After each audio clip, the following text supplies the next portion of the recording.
Alright guys, so here we have a Caddillac SRX. You can see we got a little bit of pretty severe oxidation right here. Other than that, it's just basic oxidation. It just hasn't turned yellow yet. You can see it right here starting to turn that color. This side a little bit more, you can see. So it's actually a good example of the different stages of oxidation. So this one's starting. You can see it's still clear. Some of it's still deteriorated, and then this side is starting to turn yellow. So what I'll do is I'll just hit it with the 600, get all this off and clean it up and apply the clear coat, and we will get a perfect result out of this one. So let's do it.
Alright everyone, so here's the finished result. They're still pretty wet.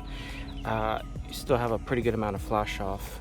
It actually looks like there might be a little something on the inside. You can see it right there. Might not be able to be picked up on the camera, but I tried recording this one in slow motion and for some reason it didn't work. I did super slow motion at first, and then I figured out I was on the wrong one. I should have been on just regular slow motion. So apologize about that, but it came out great. Unfortunately, it is parked facing the opposite side of the sun, so I'll have her pull it around and face the sun, and it will be tack free in about 10 minutes and then fully cured in 45. So thanks for watching.